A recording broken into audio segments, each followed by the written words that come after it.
بسم اللہ الرحمن الرحیم۔ السلام علیکم ناظرین، میں آج ایک مفتی طارق مسعود کا بیان سامنے لے کے آیا ہوں۔ بہت اچھا سا بیان ہے، تو ویڈیو آپ نے اینڈ تک نہیں دیکھنی ہے، تو چلو آئیے ویڈیو کو کرتے ہیں اسٹارٹ۔ فرمایا ان اللہ و ملائکتہ، بے شک اللہ تعالیٰ اور اس کے فرشتے یصلون علی النبی، نبی پر رحمت بھیجتے ہیں، یعنی فرشتے تو رحمت کی دعا کرتے ہیں اور اللہ رحمت بھیجتا ہے۔ یا ایھا الذین آمنوا، اے لوگو جو ایمان لائے ہو، صلو علیہ، نبی پر خصوصی رحمت بھیجا کرو جس کو اردو میں درود کہا جاتا ہے، وسلموا، اور سلامتی بھیجا کرو، تسلیمہ، سلامتی بھیجنا، یعنی خوب سلامتی بھیجا کرو۔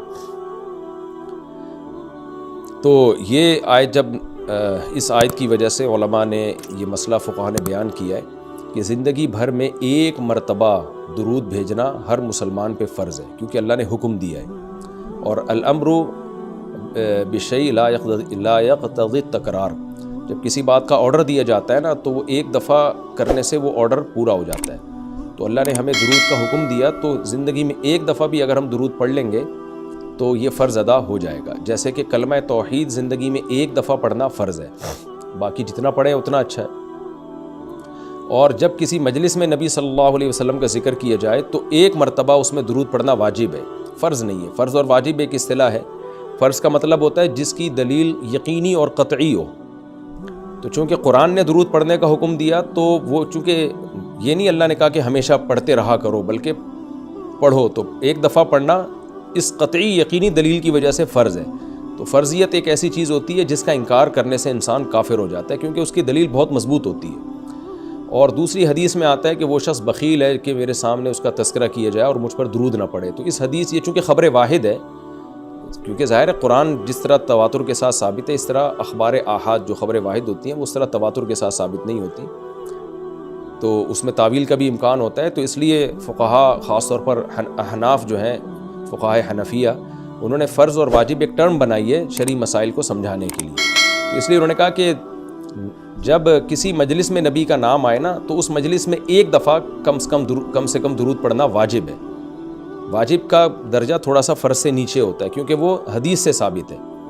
تو اور پھر جب بار بار نبی کا نام آئے تو پھر بار بار پڑھنا واجب نہیں ہے، کیونکہ اس میں حرج ہے۔ ہاں مستحب ضرور ہے کہ جتنی دفعہ پڑھیں، جب بھی نبی صلی اللہ علیہ وسلم کا نام آئے تو لازمی درود شریف پڑھا کریں، یہ تو مستحب ہے۔ نبی صلی اللہ علیہ وسلم نے فرمایا جس شخص نے مجھ پہ ایک دفعہ درود پڑھا، اللہ اس پر 10 رحمتیں نازل کرتے ہیں اور اس کی 10 خطاؤں کو معاف کرتے ہیں۔ تو بہت زیادہ فضیلت ہے درود شریف پڑھنے کی، اور یہ بڑی عجیب بات ہے کہ درود شریف جو ہے یہ اصل میں اللہ کی عبادت ہے۔ یہاں میں آپ کو ایک دلچسپ مسئلہ بھی بتاتا چلوں۔ شرعی مسئلہ یہ ہے کہ جب ہم کوئی منت مانتے ہیں نا، منت کہ اگر اللہ نے میرے مریض کو شفا دے دی تو میں اتنے روزے رکھوں گا، میں یہ کروں گا، میں یوں کروں گا، تو اس عمل کو منت کہا جاتا ہے کہ باقی اگر آپ ٹھیک ہو گئے تو آپ پر لازم ہوتا ہے کہ آپ وہ کام کریں۔ تو منت میں یہ ضروری ہے کہ آپ جس چیز کی منت مانیں وہ عبادت مقصودہ ہو اور اس کی جنس میں سے لازم بھی ہو، یعنی عبادت میں کامل عبادت ہونی چاہیے، وہ عبودیت کا عنصر اس میں ہو۔ جیسے آپ نے منت مانی کہ اگر جو ہے میں امتحان میں پاس ہو گیا تو میں 3 روزے رکھوں گا، تو روزے عبادت ہے، مقصود ہے، یعنی عبادت مقصودہ میں سے۔ لیکن اگر آپ نے منت مانی کہ میں اگر امتحان میں پاس ہو گیا تو میں وضو کروں گا، تو وضو چونکہ مقصود نہیں ہے، عبادت مقصودہ نہیں ہے، وضو سے مقصد تو نماز ہوتی ہے، تو وہ منت آپ کے اوپر لازمی نہیں ہوگی۔ آپ نے اگر منت مانی کہ جی میں صدقہ کروں گا، تو صدقہ عبادت مقصودہ ہے اور اس کی جنس میں سے جو زکوٰۃ ہے وہ واجب بھی ہے۔ روزے کی جنس میں سے رمضان کا روزہ واجب ہے۔ آپ نے نفل نماز کی منت مانی تو بھی منت پورا کرنا آپ پر لازم ہے، کیونکہ نفل نماز جو ہے وہ عبادت بھی ہے اور اس کی جنس میں سے یعنی فرض نماز آپ پر لازم بھی ہے۔ تو اگر دونوں میں سے ایک شرط بھی نہیں پائی جائے گی تو منت پھر منعقد ہی نہیں ہوتی ہے۔ جیسے آپ نے کہا کہ میں جو ہے وہ اگر امتحان میں کامیاب ہو گیا، پاس ہو گیا، تو میں جو ہے اپنے والدین کی خدمت کروں گا، تو یہ خدمت ثواب تو بہت ہے لیکن عبادت مقصودہ نہیں ہے، عبادت مقصودہ نہیں ہے۔ تو یہ منت آپ پر پورا کرنا لازم نہیں ہوگی۔ خدمت تو کرنی چاہیے، ماں باپ کی خدمت سے بڑھ کر تو دنیا میں کوئی نیکی نہیں ہے، لیکن عبادت مقصودہ نہیں ہے. مقصودہ کا مطلب نماز، حج، یہ سب چیزیں جو ہے نا مقصود میں آتی ہیں.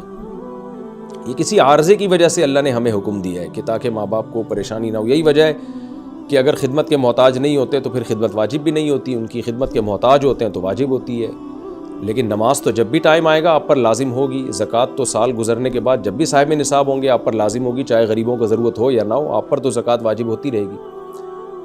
تو اب علماء کا اختلاف ہوا ہے کہ اگر کوئی شخص درود شریف کی منت مانتا ہے تو کیا اس پر درود شریف کی منت پوری کرنا لازم ہے؟ تو بعض علماء نے کہا کہ نہیں، کیونکہ درود شریف بھی عبادت مقصودہ میں سے نہیں ہے. اس کی پہلے میں اور آسان مثال دیتا ہوں. جیسے تلاوت، علماء کہتے ہیں اگر کوئی یہ منت مانتا ہے کہ اگر میں امتحان میں کامیاب ہو گیا تو میں 3 پارے تلاوت کروں گا، تو یہ منت پوری کرنا بھی واجب نہیں ہے. کیونکہ قرآن پڑھنا بہت زیادہ ثواب تو ہے لیکن عبادت مقصودہ نہیں ہے. بلکہ مقصد قرآن سے کیا ہے کہ آپ کا دل بنے اور آپ کو آخرت کی یاد تازہ ہو، آپ کو شرعی حکام کا علم ہو. ثواب بہت ہے، ہر ثواب کا کام اصطلاحی عبادت نہیں ہوتا. خوب سمجھ لیں، عبادت کی بھی 2 قسمیں ہیں. ایک عبادت ٹرم ہے، اصطلاح ہے، اور ایک عبادت مجازن. ہم عبادت ہر اچھے کام کو عبادت کہتے ہیں. اس لحاظ سے تو کھانا کھانا بھی عبادت ہے کہ اگر آپ کی نیت اچھی ہے اس سے. لیکن ایک ہوتی ہے مقصود عبادت، تو مقصودہ عبادت میں سے نہیں ہے. ثواب بہت ہے قرآن کی تلاوت کرنا، اللہ سے محبت کی علامت ہے. بغیر سمجھ کے پڑھنا بھی بہت بڑی نیکی ہے، قرآن بغیر سمجھ کے پڑھنا بھی. لیکن قرآن کی تلاوت کی منت جو ہے وہ منعقد نہیں ہوتی. تو اسی طرح اب یہ اختلاف ہوا ہے کہ اگر کوئی درود شریف کی منت مان لیتا ہے کہ اگر میں امتحان میں کامیاب ہو گیا تو میں 100 دفعہ درود شریف پڑھوں گا، تو کیا یہ منت پوری کرنا واجب ہے یا نہیں؟ تو بعض علماء کہتے ہیں کہ واجب نہیں ہے. وجہ اس کی ہے کہ درود شریف عبادت مقصودہ نہیں ہے. کیونکہ درود شریف کا مقصد تو یہ سید الانبیاء محمد صلی اللہ علیہ وسلم سے محبت کا اظہار، تو یہ نماز روزے کی طرح نہیں ہے. لیکن راجح قول یہ ہے جس پہ فتویٰ دیا گیا ہے کہ یہ منت پوری کرنا واجب ہے، کیونکہ درود شریف عبادت مقصودہ ہے. اور عبادت مقصودہ ہے اور اس کی جنس میں سے واجب بھی ہے، فرض بھی ہے. تو فرض کیسے ہے؟ کیونکہ قرآن نے ہمیں حکم دے دیا. اب زندگی میں ایک دفعہ درود شریف پڑھنا فرض ہو گیا. یہ مسئلہ تو آسانی سے سمجھ میں آ گیا کہ فرض کیسے. اب یہ ایک سوال پیدا ہوتا ہے عبادت مقصودہ کیسے ہے؟ نبی صلی اللہ علیہ وسلم کی تو عبادت جائز ہی نہیں ہے. اس کا بڑا دلچسپ جواب دیا حضرات فقہا نے کہ درود شریف اصل میں اللہ کی عبادت ہے جو ہم اللہ کو خوش کرنے کے لیے کرتے ہیں. کیونکہ اللہ نے ہمیں آرڈر دیا ہے، اور اس میں عبادت کا عنصر، عبادت کہتے ہیں جس کی جو ہے وہ جس میں عبودیت کا عنصر ہو. آپ بطور غلام جو کام کر رہے ہو، جس میں آپ کو لاجک پوچھنے کی بھی اجازت نہیں ہوتی. جیسے 5 نمازیں فرض ہیں نا، کیوں فرض ہیں بھائی؟ لاجک کی ہمیں حکم نہیں، ہم نے پڑھنی ہے. روزہ فرض ہے، اس کی حکمتیں اللہ نے بیان کی، لیکن وہ حکمتیں نہ بھی ہوں تو روزہ رکھنا پڑے گا. تو درود شریف بھی عبادت مقصودہ میں سے ہے، اس لیے کہ اللہ نے ہمیں حکم دیا تو ہم اللہ کو خوش کرنے کے لیے اللہ کی غلامی کے طور پر پیغمبر پر درود بھیجتے ہیں. تو اس سے درود شریف کی اہمیت بہت زیادہ بڑھ جاتی ہے، اور اس میں بہت ساری حکمتیں حاصل ہو جاتی ہیں کہ ہم اللہ کو راضی کرنے کے لیے، کیونکہ اللہ نے ہمیں حکم دیا ہے، جیسے نماز کا حکم دیا، زکوٰۃ کا حکم دیا. اللہ نے کہا کہ تم یہ عبادت کرو گے میری، یہ ہوگی میری، کیونکہ دعا عبادت ہے. دعا میں کیا ہوتا ہے؟ ہم اللہ سے بھکاریوں کی طرح مانگتے ہیں. تو اللہ نے کہا اور دعائیں تم مانگو نہ مانگو، یہ والی تو اسپیشلی تم پہ فرض ہے. ایک تو الاطلاق دعا مانگنا ہے نا، لیکن اسپیسیفک کوئی مخصوص دعا مانگنا تو فرض نہیں ہے. لیکن یہ والی دعا مانگنا ہم پہ اللہ نے فرض کیا ہے کہ تم نے پیغمبر کے لیے رحمت کی دعا کرنی ہے، یہ تم پہ فرض ہے، یہ مجھے خوش کرنے کے لیے فرض ہے. تو یہ عبادت ہے، لیکن اللہ کی عبادت ہے اور نبی کے لیے دعا ہے یہ. تو اس سے درود شریف کی اہمیت بھی بہت بڑھ جاتی ہے، اور ہمیں سید الانبیاء صلی اللہ علیہ وسلم کی اہمیت کا بھی پتہ چلتا ہے کہ اللہ نے پیغمبر پہ درود بھیجنے کو اپنی عبادت قرار دے دیا ہے. تو سید الانبیاء صلی اللہ علیہ وسلم کی بھی ویلیو بہت زیادہ بڑھ جاتی ہے. جیسے قرآن میں آتا ہے نا کہ وَرَفَعْنَا لَكَ ذِكْرَكَ، ہم نے آپ کے تذکرے کو بلند کیا ہے. تو کیسے بلند کیا؟ علماء نے اس کا جواب دیا کہ نماز میں بھی درود شریف ہے، اور اتحیات میں نبی صلی اللہ علیہ وسلم پہ سلامتی بھیجنے کو اتحیات کا حصہ بنا دیا گیا ہے، اور اذان میں اشہد ان لا الہ الا اللہ کے ساتھ اشہد ان محمد رسول اللہ کو بھی ایڈ کیا گیا ہے. تو اس سے سید الانبیاء صلی اللہ علیہ وسلم کی بہت زیادہ فضیلت ثابت ہوتی ہے. تو اس لیے درود شریف کا اہتمام کرنا چاہیے. جیسے شریعت میں بعض عبادتیں بعض اوقات میں زیادہ پسندیدہ ہیں. آپ دن میں نوافل پڑھیں، اس کا بھی ثواب ملتا ہے، لیکن یہ نوافل آپ رات کے آخری حصے میں پڑھیں تو تہجد بن جائے گی، بہت زیادہ ثواب ہو جائے گا. آپ روزہ رکھیں، عام دنوں میں ثواب ہے، پیر جمعرات کو زیادہ ثواب ہے، ایام بیز میں زیادہ ثواب ہے، رمضان کا تو بہت ہی زیادہ ثواب ہے، عاشورہ کا بھی ثواب ہے۔ تو جیسے جتنی بھی عبادتیں ہیں وہ خاص دن اور خاص اوقات میں ان کی فضیلت بڑھ جاتی ہے، تو ایسے ہی درود شریف کے بارے میں حدیث میں آتا ہے کہ عام دنوں میں بھی درود شریف میں بہت ثواب ملتا ہے، لیکن صحیح حدیث سے یہ بات ثابت ہے کہ جمعے کے دن درود شریف پڑھنا عام دنوں سے زیادہ افضل ہے۔ اسی وجہ سے ہمارے اکابر کا ہمیشہ سے معمول رہا ہے، جو ہم نے دیکھا بھی ہے کہ وہ جمعے کے دن خاص طور پر عصر کی نماز کے بعد درود شریف پڑھنے کا بہت زیادہ اہتمام کرتے ہیں، اور جب وہ عمرے کے لیے یا حج کے لیے جاتے ہیں تو بھی مسجد نبوی میں اکثر وہ میں نے دیکھا ہے اپنے بڑوں کو کہ وہ عصر کی نماز کے بعد مسجد نبوی میں صرف درود شریف ہی پڑھتے ہیں بیٹھ کے۔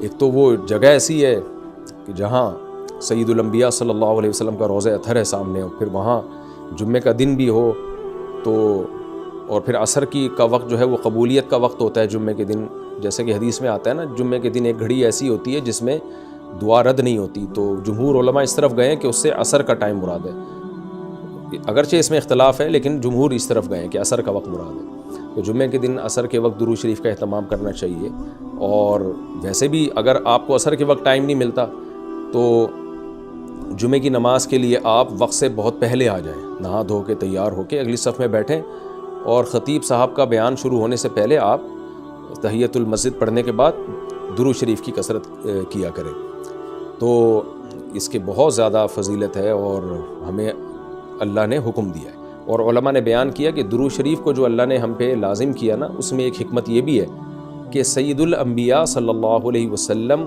کی بشریت ہمارے ذہن میں اور اچھی طرح بیٹھ جائے، کیونکہ پچھلی امتیں جو تباہ و برباد ہوئی ہیں وہ اس لیے ہوئی ہیں کہ انہوں نے پیغمبروں کو اتنا اونچا مقام دیا کہ اللہ کے برابر لے آئے، جیسے عیسائیوں نے حضرت عیسیٰ کو اللہ کا بیٹا بنا دیا معاذ اللہ، اور ہمارے ہاں بھی جو بدعتی لوگ ہیں انہوں نے سید الانبیاء کو حاضر ناظر مشکل کشا کیا بنا دیا، تو شرک کرنے لگے۔ تو درود شریف میں ایک حکمت یہ بھی ہے کہ جب ہم نبی کے لیے دعا کرتے ہیں اللہ تعالیٰ سے کہ اللہ سید الانبیاء پر اپنی خصوصی رحمتیں نازل فرما اور آپ پر سلامتیاں بھیج، تو اس سے ہمیں یہ بھی پتہ چلتا ہے، یہ عقیدہ ہمارے دل میں بیٹھتا ہے کہ محمد صلی اللہ علیہ وسلم بھی اللہ کی رحمت کے محتاج ہیں، تبھی تو ہمیں حکم دیا جا رہا ہے کہ ان کے لیے دعا مانگو۔ ہاں یہاں ایک اشکال ہو سکتا تھا اس کا کہ بھئی اچھا اس کا مطلب نبی ہماری دعا کے محتاج ہیں، تو نہ نبی ہماری دعا کے محتاج نہیں ہے، اللہ کی رحمت کے محتاج ہے۔ ہم دعا نہیں بھی مانگیں گے تو اللہ اپنے حبیب صلی اللہ علیہ وسلم پر رحمت بھیجے گا، لیکن اللہ نے ہمیں حکم یہ دیا تاکہ ہماری نظر میں یہ عقیدہ اور اچھی طرح مضبوط ہو جائے کہ تم بھی پیغمبر کے لیے اللہ سے دعا مانگا کرو۔ اس سے پتہ چلتا ہے پیغمبر تمہاری دعا کے محتاج ہوں یا نہ ہو، لیکن اللہ کی رحمت کے بہرحال محتاج ہیں، اور پیغمبر بھی اس لائق ہیں کہ ان کے لیے دعا مانگی جائے، اور یہ اس سے ان کا مرتبہ کم نہیں ہوتا بلکہ مرتبہ بڑھ جاتا ہے، کیونکہ پیغمبر نے ہمیں یہ سکھایا ہے کہ یا ایھا الناس انتم الفقراء الی اللہ، اے لوگو تم سب کے سب اللہ کے در کے محتاج ہو۔ اور یہ جو میں نے کہا کہ پیغمبر اس لائق ہیں کہ ان کے لیے دعا مانگی جائے، تو اس کا کوئی یہ مطلب نہ لے کہ پیغمبر ہماری دعا کے محتاج ہیں، یہ میں بار بار بتا چکا ہوں، ہماری دعا کے محتاج نہیں ہیں، لیکن اللہ تعالیٰ یہ چاہتے ہیں کہ میں پیغمبر پر رحمت بھیجوں لیکن اس میں امتیوں کا حصہ پڑ جائے۔ حضرت مولانا اشرف علی تھانوی رحمہ اللہ نے اس کی ایک مثال دی ہے کہ جیسے کسی بادشاہ کو اپنے شہزادے سے بہت زیادہ محبت ہے، وہ ویسے ہی اس کو گفٹ دینا چاہتا ہے، اور آپ کو پتہ ہے کہ اس نے یہ گفٹ دینا ہے، لیکن آپ جا کے بادشاہ سے سفارش کر دیتے ہو کہ بھئی ان کو یہ گفٹ دے دو۔ اس میں آپ کا مقصد یہ ہوتا ہے کہ بادشاہ نے تو کرنا ہی ہے، تو بادشاہ کے دل میں ہمارا مقام بھی بڑھ جائے گا کہ دیکھو جو کام میں چاہتا ہوں تو یہ بھی مجھ سے وہی چاہتا ہے، اور اس سے نبی صلی اللہ علیہ وسلم سے بھی آپ کا تعلق بڑھ جائے گا، اور یعنی جو شہزادہ ہے نا اس سے بھی تعلق بڑھ جائے گا آپ کا۔ تو جب ہم اللہ سے دعا مانگتے ہیں نبی کے لیے تو ہمارا اللہ کا ریلیشن بھی بڑھتا ہے، اس سے اللہ خوش ہوتا ہے کہ دیکھو میرے حبیب کے لیے یہ بھی مجھ سے کہہ رہے ہیں رحمت بھیجنے کا، اور سید الانبیاء سے بھی ہمارا تعلق بڑھ جائے گا۔ قیامت کے دن یہ چیز سفارش میں معاون اور مددگار ہو سکتی ہے۔ ان الذین یؤذون اللہ ورسولہ، بے شک وہ لوگ جو اللہ اس کے رسول کو تکلیف پہنچاتے ہیں، اللہ کو تو ظاہر ہے کوئی تکلیف نہیں پہنچا سکتا، یہاں بھی مجازاً اس کو تکلیف سے تعبیر کیا، اللہ کے حکام کی نافرمانی، اور یعنی اللہ نے اپنے رسول کی تکلیف کو اپنی تکلیف قرار دیا ہے۔ لعنہم اللہ فی الدنیا والآخرہ، ان پر دنیا اور آخرت میں لعنت ہوتی ہے، کیونکہ منافقین یہی کام کر رہے تھے نا، میں نے بتایا کہ سورت کا حاصل یہی ہے، اس میں اہم مضمون یہی بیان ہوا ہے۔ وَأَعَدَّ لَهُمْ عَذَابًا مُهِينًا، اور اللہ نے ان کے لیے ذلت والا عذاب تیار کر کے رکھا ہے۔ والذین یؤذون المؤمنین والمؤمنات، اور وہ لوگ جو مومنین اور مومنات کو تکلیف دیتے ہیں، عام مسلمانوں کو تکلیف دیتے ہیں، بغیر مکتسبوا، بغیر اس کے کہ جو انہوں نے کمایا، یعنی ایسے کاموں کو ان کی طرف منسوب کر کے تکلیف دیتے ہیں جو کام انہوں نے کیے نہیں ہیں، پروپیگنڈا کرتے ہیں، بدگمانیاں پھیلاتے ہیں، تو فقد احتملوا بہتانا، تو تحقیق ان لوگوں نے بہت بڑا بہتان اٹھا لیا۔ بہتان کہتے ہی بہت بڑے جھوٹ کو ہے، وہ اثما مبینہ، اور کھلا گناہ، کیونکہ تکلیف کا ایک ذریعہ یہ بھی ہے کہ کوئی بھی اچھا کام کر رہے ہو، آپ اس کی نیت میں شک کرنا شروع کر دو، حالانکہ وہ بری نیت نہیں تھی اس کی، اس میں منفی پہلو تلاش کرنا شروع کر دو۔ مجھے کسی نے کل کہا کہ بھئی ایک صاحب ہیں جو دین کی تبلیغ کر رہے ہیں اور یوں بائکوں پہ بیٹھ کے شو مار رہے ہیں۔ میں نے کہا بھائی یہ ضروری نہیں کہ شو مار رہے ہو، وہ نوجوان طبقے کو اپنے قریب کرنے کے لیے ہو سکتا ہے یہ کر رہے ہوں، کہ نوجوان طبقہ اسی طرح سے بائکوں کے ذریعے قریب آ جائے گا، تو دل کی حالت تو کسی نے نہیں دیکھی نا، تو ہم فوراً کسی کے عمل کو نیگیٹو کیوں لے کے چلے جاتے ہیں؟ تو اس میں بہت احتیاط کی ضرورت ہوتی ہے کہ آپ نے کسی کی طرف وہ عمل منسوب کر دیا جو وہ کر نہیں رہا، آپ نے کہہ دیا کہ یہ شو مار رہا ہے، حالانکہ وہ نہیں شو مار رہا، آپ نے کہہ دیا وہ دکھلاوا کر رہا ہے، حالانکہ اس کی نیت دکھلاوے کی نہیں ہے۔ تو ہماری سوسائٹی میں یہ بہت ہے، تو اللہ نے اس پہ بھی پابندی لگائی کہ جو کسی بھی طرح سے ایمان والے مرد اور عورتوں کو تکلیف دیتے ہیں تو بہت بڑے گناہ کے وہ مرتکب ہوتے ہیں۔